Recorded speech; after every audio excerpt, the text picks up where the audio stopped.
Hey, it's Gerald from Lakers Fast Break. Anchor is the easiest way to make your next podcast. It's absolutely free, and their creation tools will allow you to record and edit your show right from your phone or your home computer. Anchor will then distribute your podcast for you so it can be heard on great podcast outlets like Spotify, Apple Podcasts, Radio Public, Google Podcasts, and many more. You can even make money from your podcast with no minimum listenership. It's everything you need to make a podcast all in one place. So download the free Anchor app today or go to anchor.fm to get started on your next podcast.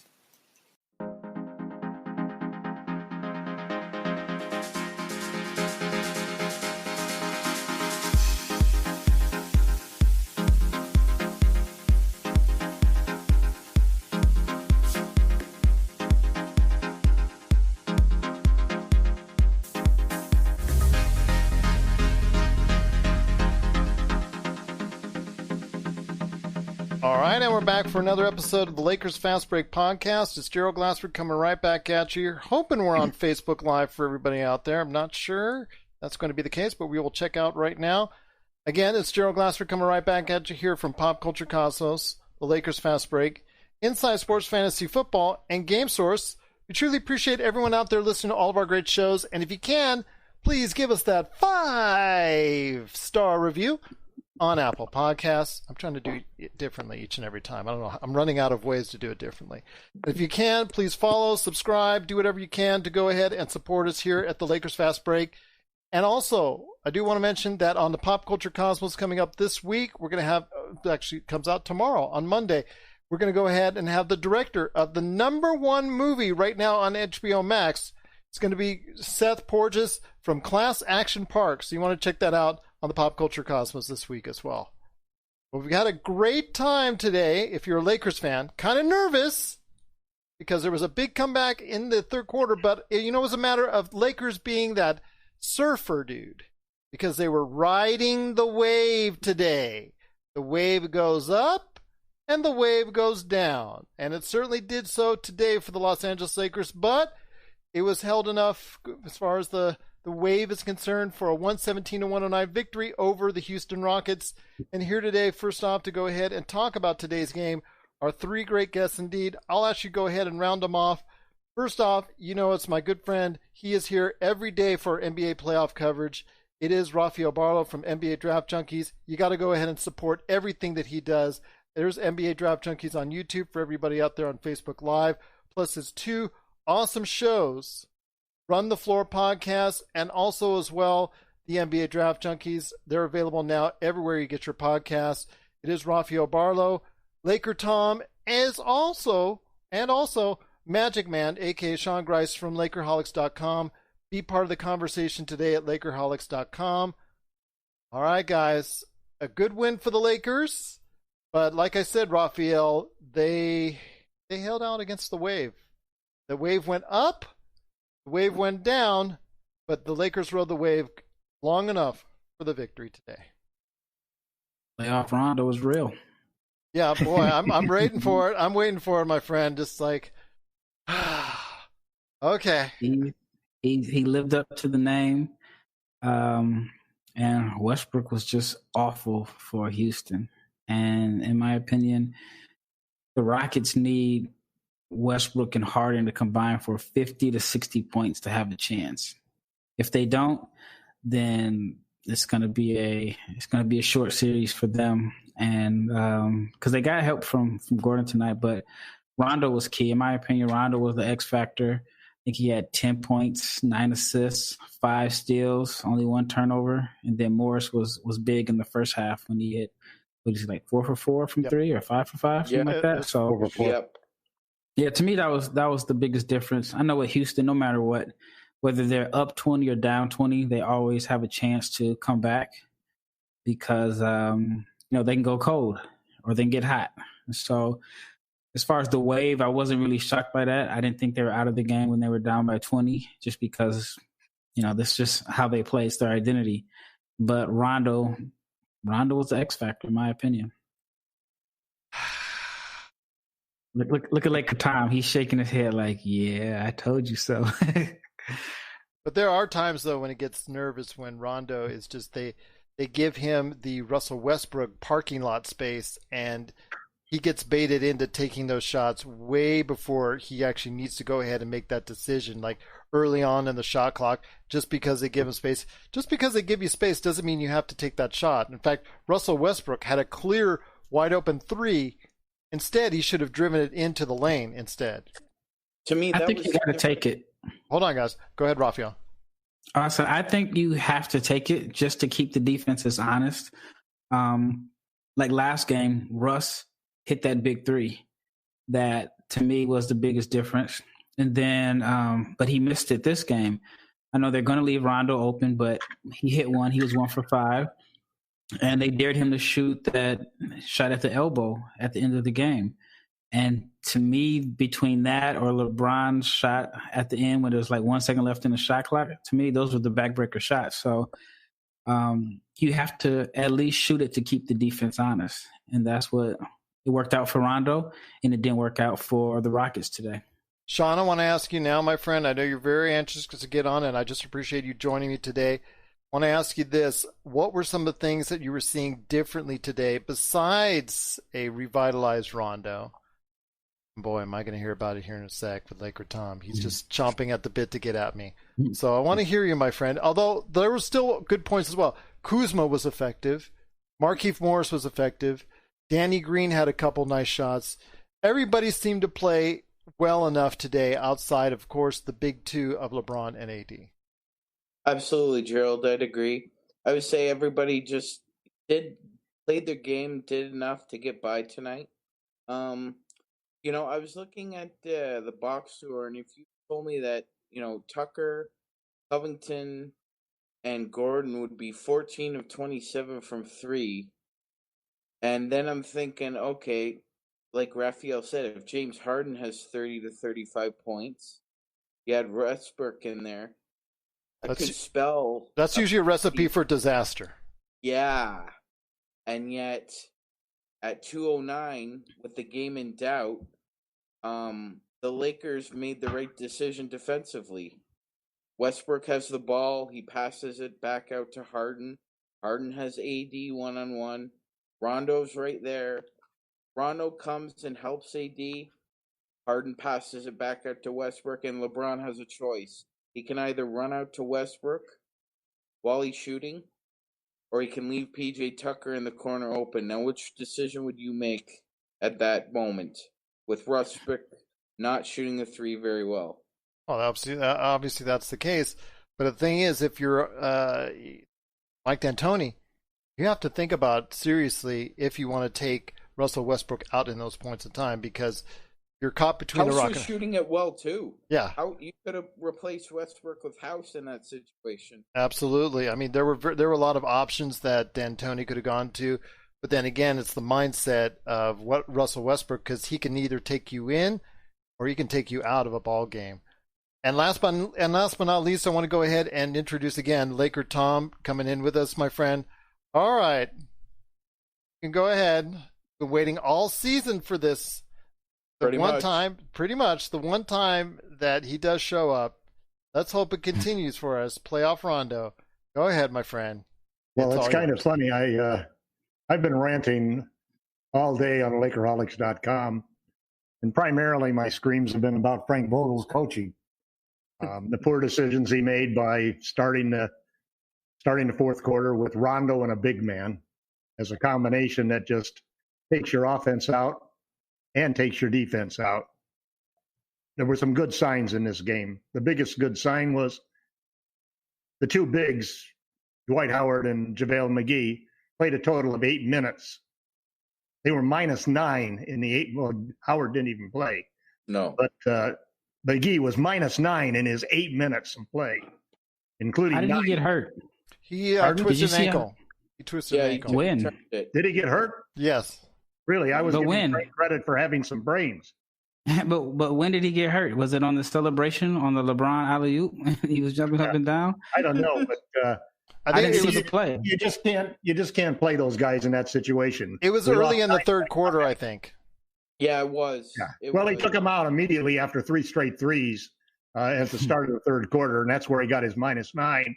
He played about 7 minutes in the first half, had a +1 because the Lakers had a 10-9 lead.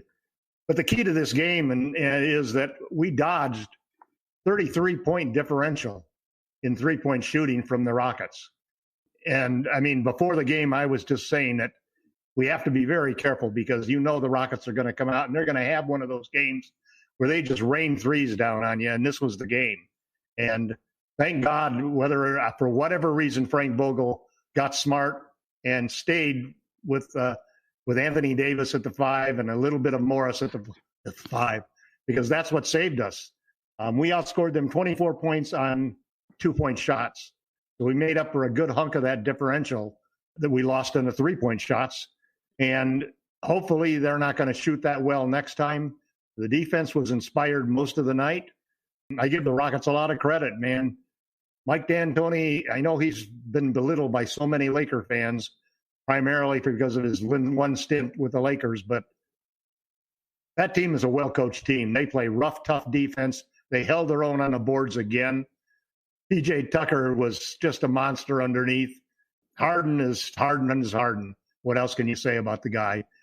That team knows how to move the ball. I give them a lot of credit. The series is not over. I still think we're going to win it in 5, but we're going to have to make some adjustments. We had a better job of cutting. We got great three-point shooting from Morris coming in. Danny Green, KCP, had very bad games, in my opinion. I can't even hardly remember KCP scoring. Did he? Yeah, he scored 5. He got 5. He got 5? Okay. I know Danny made 3 threes. One of them was a clutch 3, so that was good. And Danny, I thought, played better defense than he usually played. He wasn't beaten by guys getting in there, and our rotations were great. I still would, I like that Vogel played some zone. I thought that threw them off every time we did that. I would just like to see more 5 out. I mean, I watched the Rockets play 5 out, and you watch how easy it is for them to get into the lane when they do that. And there were several times when Anthony took the ball from outside or LeBron took the ball from outside and was able to get all the way to the rim. We just need a little more innovation on the offensive end, and we need to keep McGee and Howard on the bench. But at least for the series. It's no disrespect to them, but they don't fit in the style of play that we're going to have to face. Well, that's what I told you weeks ago, that this was going to happen, especially with Howard in that, as far as shortening the rotation to a 7.5 or that type of thing. We saw Dion Waiters for a second, but again, defensive lapses are going to cost him each and every time. Well, he got hurt. He got hurt as well? He got hurt. Okay, well, then we'll have to take a look at that. He pulled his groin, so. Oh, okay, but still, that was the main reason he was out. But still, defensively, we got a win that we needed. LeBron played great. AD played great. The Rockets played great. The Lakers played great. It was a good game. Again, as I was going to say, defensively, he's going to be a struggle as far as any time he's in there. So if he does get back to health, him trying to crack a place in the lineup is going to be difficult simply because of the fact it's hard for him to get those rotations out. But still, 44%. Go ahead. Sorry, Gerald. No, go ahead. I was just going to say, I think the way Alex Caruso can defend in this series, he's a much better tool to be used than he was last time. He's not being asked to chase Damian Lillard and CJ all over the floor to follow, catch, and shoot guys or off the dribble. He's being asked to basically glue himself to that corner and don't move. Absolutely. Pretty much. But also hitting 44% of your threes. We talked about how Houston hits 41% threes, but again, they're taking a lot more threes.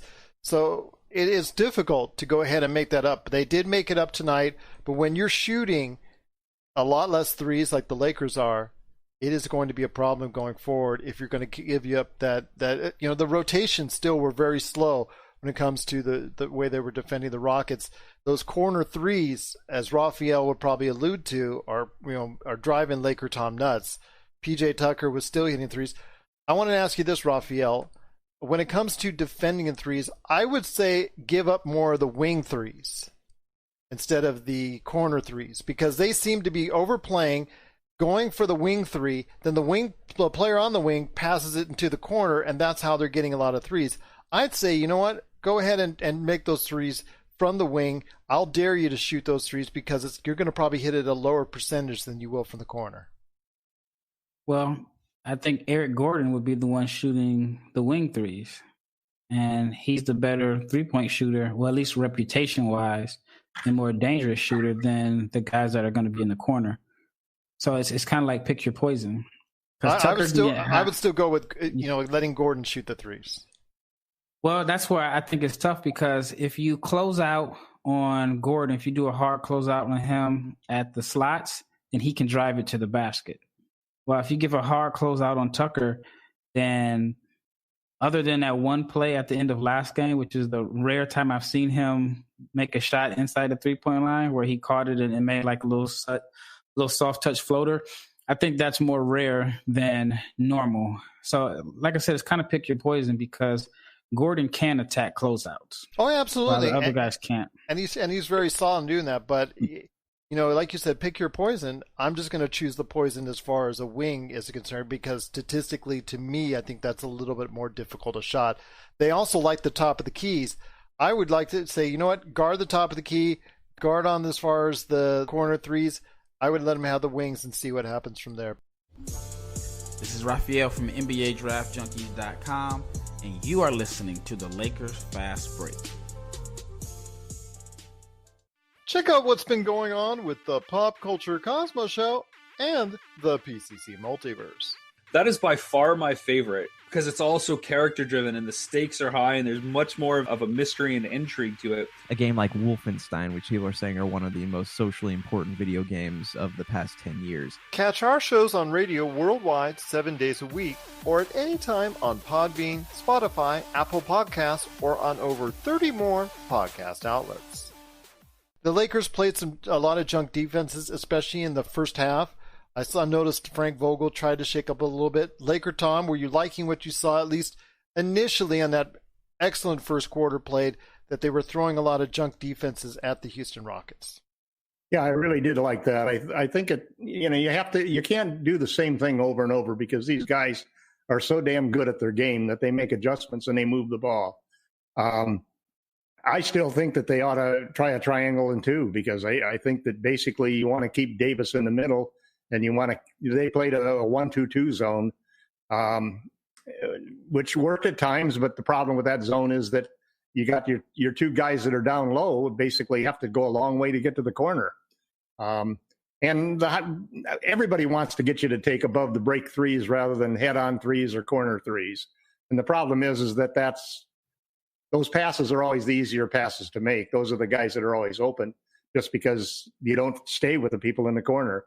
I saw Caruso at least allowed two or three corner threes because he was overhelping. But Caruso also had a good game, I thought, defensively. He stayed in front of his man. He made some excellent passes on fast breaks. Made a couple of nice lob passes to LeBron. He made one great one to Kuzma. I can't complain. Listen, I thought we took what was maybe the best game that the Rockets could throw at us, other than Westbrook perhaps playing better. Well, and D'Antoni saw what was happening with Westbrook because he pulled him out of there in the third quarter and put another shooter in, and that's when they really came back and gave us all we could handle at that point in time when they surrounded Harden with shooters. So, this is at least we made the adjustments that we didn't go with Howard and McGee. We made that adjustment. I'm happy to that extent. I thought we shouldn't have started the game with them because in both cases, we lost points. We gave up points. We were a -8 for the time that McGee was in there. And you just have to face it that in this particular situation, the smart move is to play the other 8 guys and not to play those 2 guys. It's just They'll be part of the rotation going forward, but they're not the right matchup against the Rockets. Go ahead, Rafael. I thought McGee did a good job of altering shots in the first 4 or 5 possessions of the game. Even though he may not have gotten any blocks. Turned the ball over twice. And the first play of the game, they ran a play for him. He gave up. Why are they running a play for McGee? During his period of time, he gave up 2 threes and had 2 turnovers. Right. But he also, again, like Rafael was saying, altered the ball a couple times, blocked shots, did provide some decent defense. Go ahead, Magic Man. Yeah, no, I was just going to say, Gerald, the pace I agree with what everybody's saying. I also think that the pace of the game, even though the Rockets did score 109, it didn't feel like an up and down game. Even though they were making over 40% of their threes, it felt like to me what LeBron said in the first game was true. Yeah, we got a feel for their speed. Like he wasn't gonna let everybody know what he was looking at, but this is what I was kind of referring to when I said, LeBron James teams lose 40% of their game ones, whether Good he's been point. in Cleveland, whether he's been in Miami, and now with the Lakers twice. And I think he just looks at game ones as more of an adjustment. What matchups can I exploit? What matchups are going to give us problems? What schemes can we use here? Like the guy's just a Rolodex. He's pretty much a Rolodex of composition. And I think the next game is going to be very different than the two we saw already. Well, I'll tell you what, he did play well today. Efficient 10 of 17 shooting, 28 points. Anthony Davis chipped in 34. Just a well-rounded performance from everybody else, from Markieff Morris, again, getting those 4 3-pointers in the first half. Kyle Kuzma, 6 for 7. Rajon Rondo, again, as LakerTom would love to point out at me, he did get chip in, like I said, with an all-around game, and Rafael said he was the X factor. I was amused, though. Rondo for sure. I was amused, though, when I saw that graphic to start the game with JaVale in there, and I, we told you Frank Vogel's not going to make a change this early in the series. It'll be interesting to see if he makes a change the next game, because he should. He almost lost this game. No, I'm not disagreeing with you. He lost this game by not making that adjustment. I'm not disagreeing with you. I'm just Frank Vogel and went to the Mike Budenholzer School of Coaching. He's not going to make changes unless absolutely necessary. Yeah, Mike. Yeah, look where that got Mike. Yeah. Well, Rafael, I want to ask you this, my friend. Still, if you're the Rockets, 40% shooting, everybody seemed to play well outside of Russell Westbrook. Is this a note to Mike D'Antoni that you might need to go ahead and have more shooters out there and less of Russell Westbrook? The thing is, though, he can put you into the game just like he can take you out. No, I mean, you knew what you were getting out of Russ when you traded for him. So you have to stick with it. I think he could easily be effective next game. Yeah. And I mean, in my opinion, I feel like he got off to a rough start because maybe he started off like 1 for 5, 1 for 6. And a lot of those shots were altered by JaVale in the first few possessions of the game, because it looked like their game plan was to get him going early and attack. And he just had a rough game. I think that if you're Houston, even though you lost, you have to feel confident because you were down 20 at one point, and you came back, and it was, it was probably you had a chance to win until maybe like the last 3 minutes of the game, and that was with Russ playing awful. And then Harden and Westbrook had more turnovers than assists combined. So I think on one hand, you have to feel confident. You're tied at 1-1, and the one game you did lose was because your second best player was awful. and then Rondo and Kuzma had good games. I mean, they're efficient from the floor. So I don't think that they should be too concerned. As far as adjustments, I don't even know if they need to really make any adjustments other than maybe get Russ the ball in the middle when they're attacking Harden and allow him to play 3-on-2, which he should have 2 guys in the corner. And then it would force the defense to decide Russ layups or corner threes. As far as the Lakers, I'm like LakerTom, I'm curious to see what they do, because even though it's 1-1, how do you justify changing your lineup that's got you this far? If you're down 0-2, then you have an excuse, like we need to make this change. But 1-1, I think they need to stick with the lineup because they won the game, even though McGee's minutes in the second half weren't good. I thought in the first half he did make somewhat of an impact. But like I said earlier, it was weird that the first play of the game was like an action play for JaVale McGee in the middle of the floor. I thought that was very strange. Well, they got off to a real sluggish start in the first minute or two, and I know that was just like accentuating and perpetuating LakerTom's fears as far as the Lakers getting off to bad starts. So they did turn it around real quickly, and they ended up with a great first quarter. They were not able to carry the momentum all the way. If you're the Lakers, LakerTom, I want to ask you this. You cannot continue to count on 44% shooting from the behind the arc, even if you're not shooting anywhere near as much as the Houston Rockets. What are you going to do? We actually shot 61% from beyond the arc. Well, it's 44. 18. I've got 44. 12 of 27 from behind the arc. Yeah, 12 of 27. 12 of 27? Okay. Yes, 44. I think I got that stat earlier when I was trying to put things together. Okay, well 61, if they shot 61%, that would be really something. But yeah, it was 44 is darn good. First off, Marcus Morris carried that. 41% is exceptional for the Rockets. As Rafael said many times, their game is not to rain threes on you with efficiency, but to rain them on you with volume. And I think one of the big things that was really a turnaround in the game was that we outscored them in fast break points 20-6, and we outscored them in points in the paint 54-26. So that's how you have to offset 33 points deficit in 3-point shooting. You really have got to we got 12 more 2-point made 12 more 2-point shots. We were much more efficient from the twos. We were much more efficient in the paint, and we basically pushed the ball all the time. And that's the best way that we can beat their defense. We let them get set up. It's a really hard situation because they're going to pack it in, and then you're really going to have to shoot lights out in order to get a lot of points in the half court. Go ahead, Magic Man. Yeah, no, I was just going to say, Gerald, I mean, fast break points, they only had 6. So the threes they're getting are really more off half-court sets, broken scramble plays. They're not really, like LakerTom and Rafael have said, they shoot threes by volume. So if they're out in transition and they're bombing those, that could be a different pace of style that we don't want to play. Remember last time Tom said that, they could play several different styles. You want to play up and down, they could trap you. You want to play a half-court game and try and suck into the lane, they could trap you there.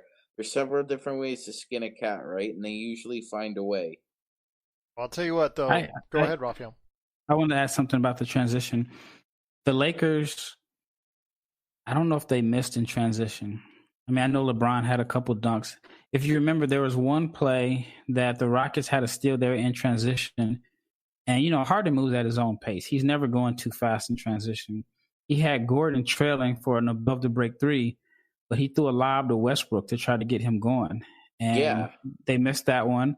Then there was another play in the second half. Early in the second half, when they were making their run, they had a fast break opportunity, and they weren't able to convert. While the Lakers converted their fast breaks, but they were also like back-breaking fast breaks, Yeah. I know the one lob to, I think was it 2 Caruso to LeBron lobs? Yeah, 2 of them. And then another play that I thought was big was Houston was down maybe 9, and then they scored a basket, and then the Lakers ended up getting a fast break off a made shot. It was somebody passed the ball ahead to Caruso, and then he threw a bounce pass to Kuzma. Yeah, Rafael, Pop always calls those kind of games and plays like broke back plays, miss on one end, and then on the other end, you just have to tip your cap and say, you know what, you're the better team tonight. It just was a better flow, I think, for the Lakers this evening. I think they understood and had a better idea how to go ahead and attack, both from the offensive and defensive side of the ball. They just had a better plan. I do want to give credit to the coaching staff for making some adjustments, as LakerTom would like to say. Yeah. I know it's not everything that LakerTom wants. I know he would love to just. Guys, I don't really care who he plays. I don't care who really starts. I just don't want to see a big start. And I just don't want to see a big in the game. Because most of the time it's in the bubble. talking about Howard and McGee because they're a liability on offense, they're a liability on defense, and they also make it impossible for Rondo to play. I haven't said anything about Rondo because I actually included in one of the articles I wrote that I didn't think Rondo should play either. You know, so hey, you know, nobody's perfect, but the thing is, Rondo, if I could see that Rondo might start in lieu of McGee. That's a trade-off, I think, that you might see Frank Vogel buy off on. I don't think he's going to start Kuzma. But it's an interesting situation because it turns LeBron into more of a scoring weapon, you know. And LeBron. Go ahead, Rafael. I think Rafael. Hold on, Sean. I think Rafael wanted to go ahead. I was asking LakerTom, do you think Vogel says, you know what, JaVale? I know your ankle's bothering you. We're not going to risk it. So we're going to put you on a minutes restriction this game. Rajon, you're starting. No, you know what I think he does? I think he says to him, JaVale, you're going to start the rest of the playoffs, man. But against the Rockets, it doesn't make sense for us to start a big man and have you out there at the three-point line trying to guard somebody out there.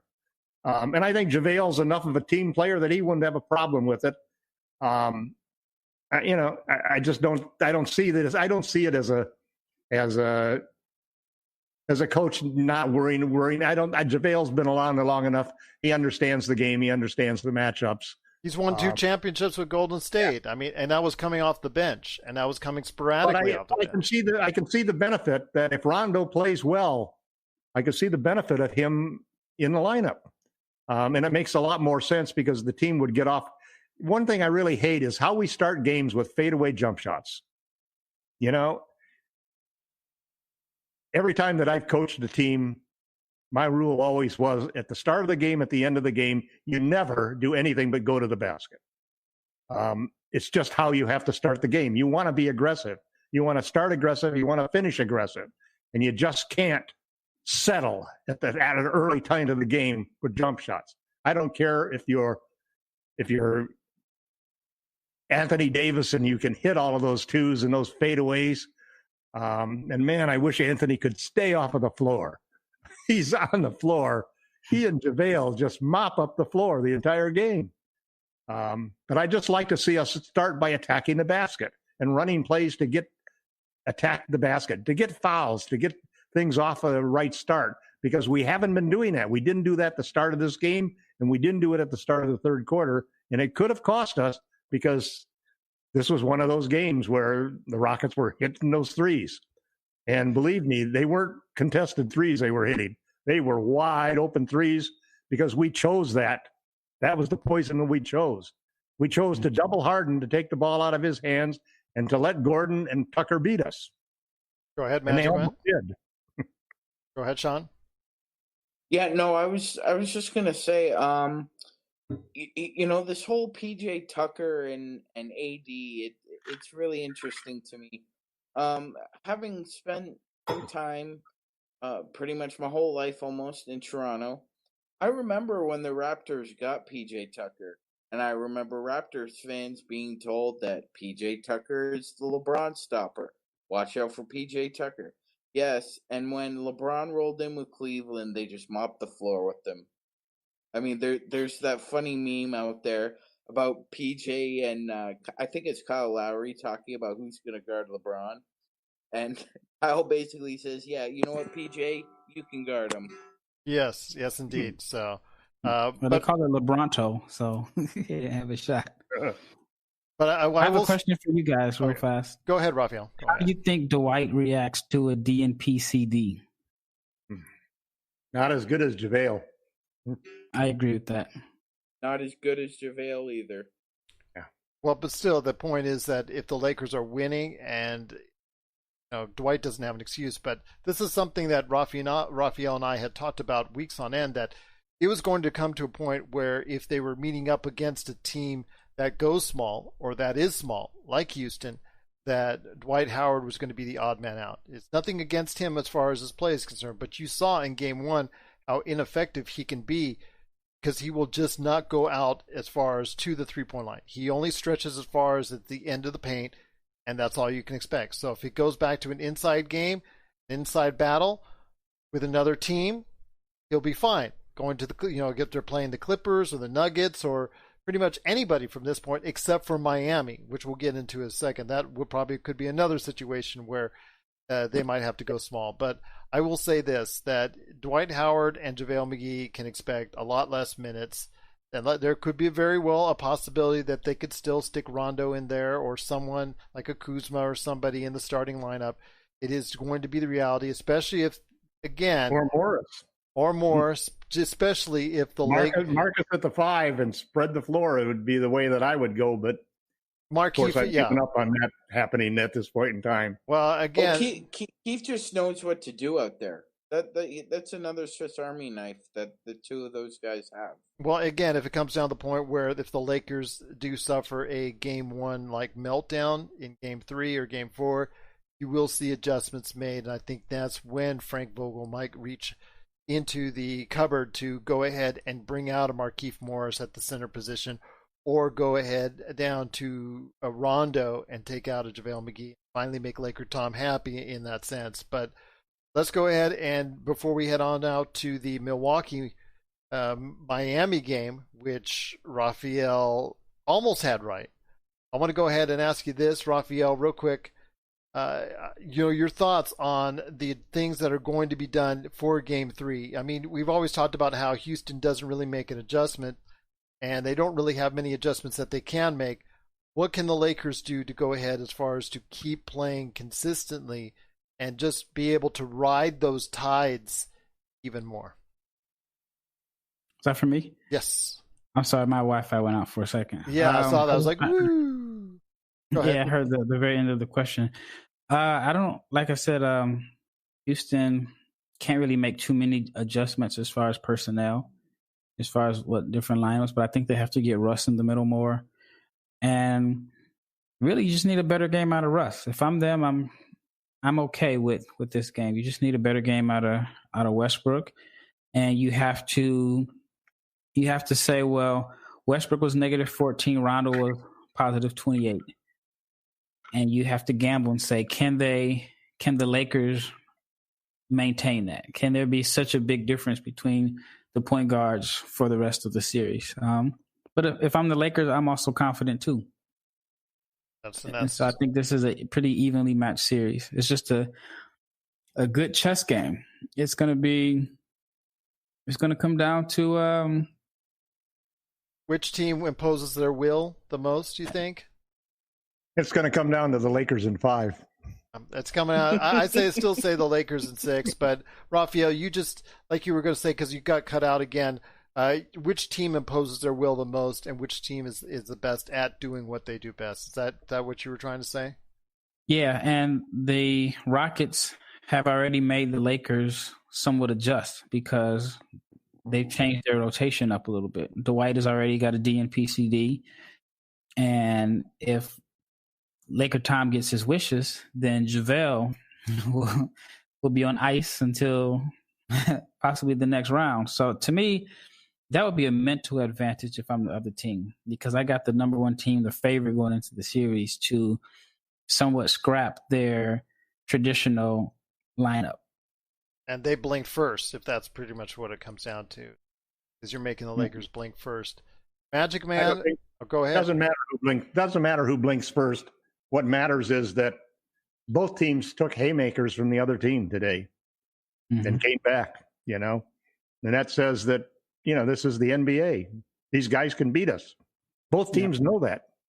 And so they both have to come out, and then both teams played with a lot of effort. And today it wasn't like the game on Friday night where the Lakers just didn't come out with the effort that the Rockets did. So I think what it comes down to now is that it's very simple. LeBron and AD are better than Harden and Russ. Magic Man, what do the Lakers need to do to make sure they go ahead and prevail in Game 3? Yeah, you know what, Gerald? I think we definitely need to see playoff Rondo again. He needs to show up in some way, shape, or form. If Lakers are going to win Game 3. I need more out of Danny Green. I watched him play a lot last year, obviously with the Raps in the playoffs. While he didn't, in some games he'd have zeros as far in the points category, he would still be visible. He'd still make a defensive play here and there. There'd still be some focus. I'm not seeing that. I'm seeing some inconsistency as far as his focus and attention to detail, and it's troubling. It's troubling. I need to see playoff Danny Green too. Well, there you go. Something to look forward to. Something to have Laker fans take an eye on and keep an eye on coming up in Game 3. Heads up on Tuesday, so we'll look forward to it. It's nice because we're still getting that day after day after day of playoff basketball. But before we head on out, guys, we want to cover real quickly Milwaukee not listening to Rafael Barlowe and not going down without a little bit of a fight. They pulled it out today in overtime, 118-115 over the Miami Heat. Again, just an amazing game by Chris Middleton. Really showed up to play today. Magic Man, I'll start off with you first. Giannis Antetokounmpo re-injures the ankle. My gosh, and I was talking about Rafael before we came on and talked about how efficient he was during that period of time. 11 minutes, 19 points in that 11 minutes. Truly amazing, but he is now very much a question mark for Game 5, if I'm not mistaken. Absolutely, Gerald. I'd be very surprised if he did play. I expected Milwaukee to win this game just out of pride. The fourth game is the toughest to win. Nobody wants to lose that fourth game. Any team with pride will fight till the end. And that's what Milwaukee did, even without Giannis. I don't expect the same effort in Game 5, honestly. And without Giannis in the lineup, it's basically Spo picking the bones on film, because outside of Giannis, who do you really have to fear on Milwaukee as far as a shot creator goes? I mean, Middleton can get his own shot, but can you ask Chris to create for himself and for others for, 40 to 44 minutes in a game? I think that's a tall ask. I love Chris. I love his game. I just don't think he's that kind of player. LakerTom, I wanted to ask you this. Something I wasn't familiar with seeing when it comes to a Budenholzer-led team are players playing in the 40-minute range. In fact, Chris Middleton played 48. That was kind of surprising. Should he do it more? I don't think he has a choice. I mean, Middleton's going to be, I'll have to rely on Middleton. Middleton's going to have another 40-point game if they have any chance of sticking in and winning a second game. And I think Riley and Spoelstra and the Heat, they know they missed an opportunity. I love the shots that Hero took and make at the end of that game. They're going to finish him off in 5. There you go, Rafael. Not quite they're done. Saving off at least another couple days before they need to go ahead and pack. I thought it was over. I was talking to a friend of mine, and he plays professionally overseas. And so I kind of always respect his opinion to see what he sees as a current player. And when Giannis went out, he says, the ball is going to move a lot more for Milwaukee. I think they're going to win this game because you're actually going to see everybody touch the ball and get a chance to play. And he was right. And they fought back, and it even makes the situation even more weird now because I think most people thought the series was over, even with him playing. And then when him going down, everyone, I remember seeing some people tweet like, yeah, it's time for me to take a nap before the Lakers game. And then they won. And so the situation becomes really, really weird if they happen to look better next game. Or if they win, then, social media and everybody's going to, it's going to be a lot of criticism. So Giannis may be healthy by then. So yeah, if it's 3-2, do you honestly give them a fair chance to be like the first man on the moon here? I'm a Yankee fan. I know it can happen. Here's the thing. In the modern era, we know no teams come back from 0-3. But does anybody know how many teams have forced a Game 7 being down 0-3? Only one I know for sure, and me and Gerald talked about it last week, was Blazers versus Mavericks. Yeah, 0-3. And I want to say, 0-3, and that was because somebody got hurt, and then Portland didn't know what they had in Zach Randolph, and he came in. He was a monster for the Mavs. And like I was telling Gerald, I was living at home in Nebraska at the time, and been a Blazers fan. And Game 7, and then we had like a tornado watch, and I totally missed like the last. I think I missed the whole fourth quarter, and that was back before everybody. Well, I didn't have a cell phone where I could easily pull up the stats, so I had to wait, log on, But yeah, that's the only time I can think of a team came back down 3-0. We've seen it in baseball. Yeah, no, I grew up in the 90s, so I'm a big 90s like trivia fan, you name it, NBA, cheesy dance music, you name it. So the Nuggets and Jazz came down to Game 7. The Jazz were up 3-0 in 94. And Denver came all the way back, forced the game. And this is when Utah was really still kind of sketchy. Like, they lost a couple times to Run TMC in the playoffs. They couldn't really get past the Lakers. They were questioning whether, you should keep Malone and Stockton. And then they happened to win that Game 7. And, they went on to a couple finals. But that was really sketchy for Utah fans. We'll be back with more of the Lakers Fast Break podcast. Hey, Lakers fans!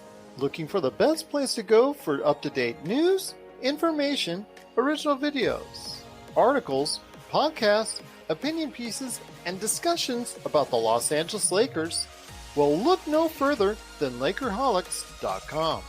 With a legion of followers always there talking about everything Lakers and the NBA, there's no better place to go to share your fandom as the team heads toward another championship run.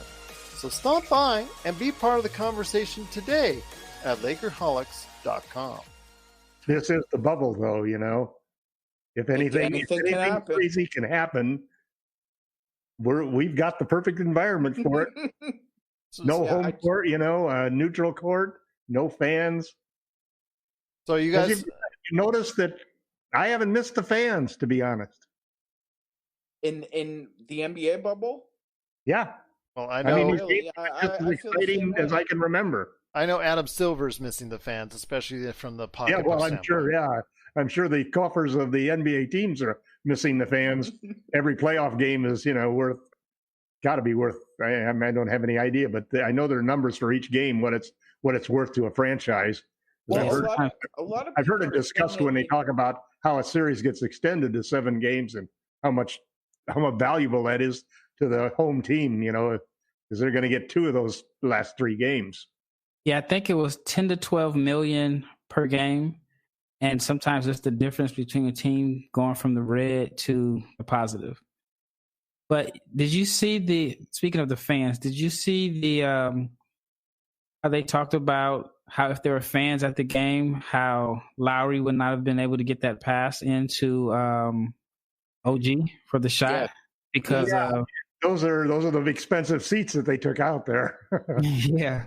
Jack Nicholson's seat. Yep.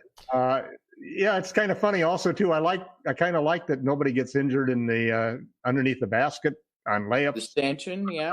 And so forth. They ought to make the court bigger. But it does. That's one of the allure of those front row seats, man, that you can have LeBron James in your lap. There you go. But before we head on out, you guys talk about what you guys are up to with your sites. Rafael, you said that this series was over.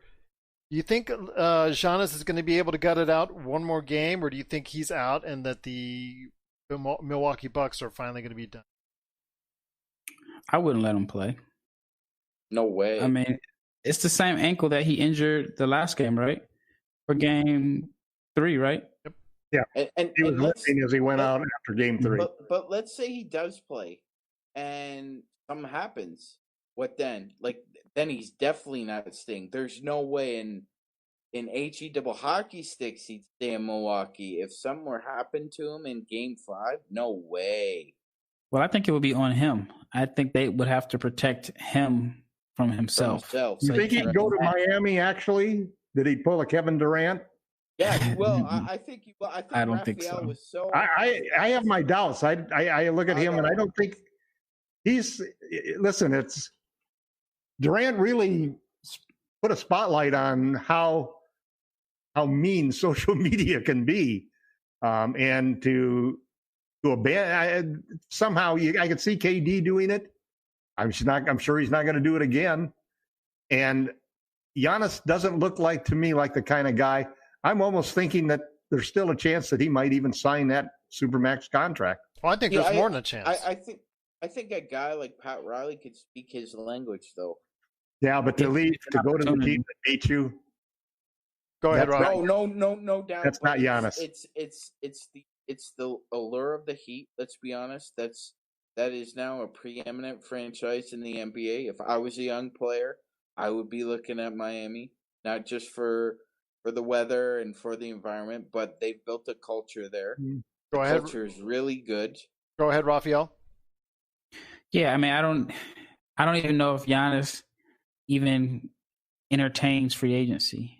But like we said on the previous show, we don't know anything because he's like Kawhi. He doesn't have a camp that leaks anything. You'll never know which direction he's leaning in. And he's in Milwaukee.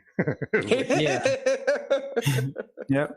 But even then, like, he doesn't have like Chris Haynes or Shams or any of those guys don't have any it's not exclusives. It's not like he's the Vatican, your smoke signal. Yeah, like Kawhi, I did not think, like, we didn't know what was going on. And so we found out. Yeah, I was in Greece at the time. I found out like 3 o'clock in the morning. Well, the funny thing about that was when the Raptors fans were talking about, Drake, trying to convince Kawhi to stay in Toronto. I was like, Drake has barely stayed in Toronto the last 10 years. Probably asking him, what's LA going to be like? Where are you living? We can hook up. Like, he's more towards... Kawhi wanted to go to LA. He would have gone to the Lakers if they didn't get the Paul George deal. He really wanted to go to LA. He wanted to go back home. Well, that's ancient history now, and now we're at a tie. It's a free agent in 1 year. Well, right now it's ancient history right now for us because it's a tie series right now between the Lakers and the Rockets. Let's talk about that sometime in the off season, and it's the off season. Stick to the playoffs right now. What we got right now is a tie series between Houston and the Lakers. What we got is a 3-1 lead for Miami, ready to close it out, hopefully on Tuesday for a lot of Miami fans out there. Tomorrow, I want to go ahead and preview those couple games that are on the slate for Monday, Labor Day. And I want to go ahead and ask you guys real quick, coming up for tomorrow, who do you have between Boston and Toronto, Game 5? And also, who do you have for the Clippers in Denver, Game 3? Sean, I'll go with you first. Thanks, Gerald. You know what? Even though I live in Toronto, I'm going to pick, unfortunately, I think the Greenies win this game. I think Brad Stevens makes some adjustments. They played a really good game against Pascal Siakam in Game 1. They really kept him out of the low post. Didn't allow him to use his strength or his speed down there. In the second and third game, he got a little more comfortable, right? And when he found Marcus Smart or Jaylen Brown on him, he was able to get position and score. I think it's going to be really difficult for him to manage that in Game 5. So, unfortunately, I got to pick the Greenies. But I still like the Raps in 7. Tom, any thoughts on the... well, actually, go ahead, Sean, on your pick for Denver and Clippers Game 3. I think the Clippers come back and win this one handily. So, Clippers up 2-1. LakerTom, your thoughts on both games? I think that I'm almost at the same point that Sean is. I think that the Celtics are going to win the next game, but I'm not so sure they're going to win the series. I think that last minute shot could have changed the outcome of that series. And as far as the Clippers go, as much as I hate to say it, I don't see Kawhi missing those little bunnies, the little 4 and 5 foot shots. And but I do have to say one thing that really surprised me, and I give the coaching staff of the Nuggets a lot of credit because they played some defense in that game. They really played great, scrambling, tough defense, and blocked a lot of shots and really made it hard for anybody who got underneath. They've got a great point guard, man. That kid can play. So I think the Clippers could be in for a battle. I think that series could actually go 6 or 7 games. But I think it's going to be the Celtics and the Clippers tomorrow. Rafael, your thoughts on tomorrow's games? Toronto and the Clippers. I predicted Raptors in 7. I want to see the Nuggets win. You know how like you don't have a choice, but during the game you just find yourself rooting for a team. And we're Laker fans. We never have that problem. We hate are the Clippers and the Celtics, man. That's it. And I don't understand why Laker fans hate the Clippers. Like it's not a rivalry. I mean, like it's not never enough. Well, I had a question for why spurning us is enough. Go ahead, Sean. I've been thinking about this. To me, Gerald, Denver is facing a problem because they've already locked in to pay Jamal Murray. They've locked themselves in to play Jokic. And Michael Porter, if he has a great year next year, they're going to have to max him out too. So of those 3, who's the odd man out there? Because somebody's going to have to go. They can't. I don't think so. You don't think so? Millsap's contract comes off the books. Yeah, he does. And that's a big one. And Plumlee also, I think. Plumlee has off, yeah. Yep. And then I think Barton may be coming off, and he's not even playing. So So you don't foresee a problem with them paying 3 guys? No. Okay. Okay. No, not at all. Just because I'm saying Mike Porter's like they're all worth it, but I'm saying Porter's really coming. That guy is coming along. Well, I think they can hold his back issue against him. You know, for sure. That's his business. You know, but Millsap makes $30 million this year. So if you slide Porter into Millsap's contract, it's not much of a difference. Plumlee makes 14, so that's 44 coming off the books just with those 2 guys alone. Yeah, I'm just. To me, I'm wondering is that enough though? Is that enough in a stacked Western Conference? Those 3 guys. It depends on what happens with the coronavirus and what that does. Even if they take the flattened salary cap for next year, which everybody's expecting. Yeah, because they played in 14 playoff games last year. They played in two 7-game series. You know, this one may go 5 or 6. I don't know where they are. Like, are they going to be this? How long are fans not going to be able to go to games? And how long will it take before they're comfortable coming back to stadiums? That's going to. I mean, it's not so much the top half of the league that you're worried about; it's the bottom half of the league. Right? Yeah, that's my concern. Because you got 8 teams in each division, 7 teams in each league that aren't going to make the playoffs, aren't going to get that playoff money. And that's a perfect time for any of those teams to start building for the future, you know, playing for the lottery and dealing out any contracts they can to anybody else in the top half who's willing to take advantage of coronavirus. I think there's great opportunities for the Lakers in this situation because of their huge local TV contract. It's the local TV contracts are now the big differentiator. Mm-hmm.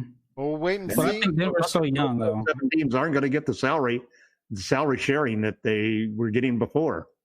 Absolutely. Well, I'll tell you what, there's going to be a lot more to talk about, again, when it comes to later on down the line, we talk about all the different salary caps, because we don't even know what the salary cap is going to be set at. So we're going to have to wait and see, not only for this free agency period, but going forward for next year and beyond, at least in the short term, until we actually get back to some sense of a normalcy and people start going ahead and filling up arenas, which could be quite some time indeed. But before we head on out, I'm going to go ahead and say it is going to be Toronto and the Clippers for me tomorrow. I think that Toronto has all the momentum behind them, and that's something to. I think what it comes down to is going to be Brad Stevens making the bad call on defense for the set that was there, and I think playing a zone on that last play is going to end up costing the Boston Celtics in the series. And I'll tell you what, right now the Clippers just can't beat them right now as far as in a 7-game series when it comes to Denver, what they have. I'm hoping I'm wrong. But, the Clippers right now. I'll be rooting for you to be wrong. I'm rooting for me to be wrong as well. But right now, you got to go with your head and say the Clippers, and you even mentioned it, Tom. How do you expect Kawhi to have such a bad game once again? It's not going to be. He's not going to be doing it 2 games in a row. Those shots are just too easy, man. Yeah.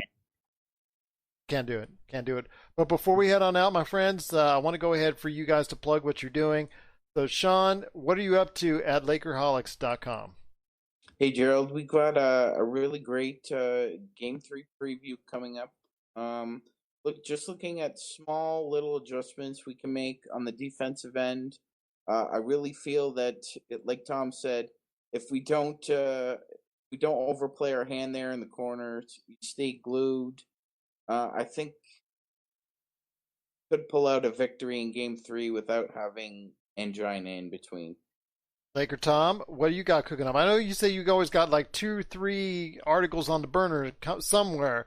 So what do you got planned for us here at Just as a teaser for you, Gerald, specifically, the 2 stories that I'm working on the side are why we shouldn't pursue Giannis and why we should pursue CP3. All right, Tom, I know you said those 2, but I'm sure you've got also a playoff Rondo article somewhere in there as well. But you can find all the work that will actually be the topic tomorrow. Yeah, I bet it will be. You can actually find the great work of LakerTom and also as well Sean Grice, aka Magic Man Today, at LakerHolics.com. You see it right there on Facebook Live. Be part of the conversation. You'll also see as well great videos from Rafael Barlowe. You'll see also, of course, every single episode of the Lakers Fast Break podcast, plus great 5 things articles from our good friend, Jamie Sweet. And then you also see a lot of good things there as well from, again, Sean Grice and Tom Wong at LakerHolics.com. Go ahead and be part of the conversation where you can interact with them and be part of the conversation today at LakerHolics.com. But before we head on out, Rafael, you have the floor, my friend. What are you up to each and every day at your awesome experience known as NBA Draft Junkies? Same every day. Every day is the same. Just updating content, and I'm putting together a Grant Riller piece. And I did a couple interviews today. I did one with a prospect named Henry Drell, who's a projected 2nd-round pick, and I'll probably pull it up tomorrow, but we just kind of talked about the weird predicament that he's in as a player who's in the 2020 NBA draft, but he's actually playing right now for his team in Europe. And there's a chance that if he's drafted, the team may want him to come over right away, which means he's going to have to leave his team in the middle of the season. So it was interesting to have that conversation. So that should be up soon. And then I had a guest who I invited to come on the podcast to talk about his big board. And so we did that interview yesterday, and that should be up on the site also. I can't wait to see that one because you said some interesting things about it that going to make a lot of people talk. There's going to be a lot of comments on that one. I can't wait for it, my friend. For us here at the Pop Culture Cosmos, wanted to go ahead and make sure everybody knows that this week on Monday's show, dropping on all podcast formats everywhere, not only do we cover the latest news and trends in pop culture, and there is a ton of news I had to catch up with my good friend Josh Peterson on, but also as well, again, I will be having an interview on Monday's show with the director of the #1 movie, one of the directors anyways, the #1 movie that's now currently on HBO Max. It's called Class Action Park. It is an awesome movie. It's a great documentary. If you get a chance, check it out. It's based off of the 1980s New Jersey-based action park. Actually is considered in the annals of history as the most dangerous amusement park ever created. So if you want to go ahead and check that out right now on HBO Max, or check out why you should go ahead and check it out, you're going to go ahead and listen to my show, The Pop Culture Cosmos, available everywhere you get your podcasts and on radio stations worldwide.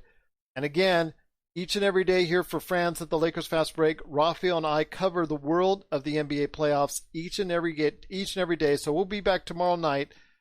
You can always get a hold of Rafael at Barlowe500, and I do suggest you follow his Twitter because it's always very interesting and always very insightful, or at NBA Draft Junkies.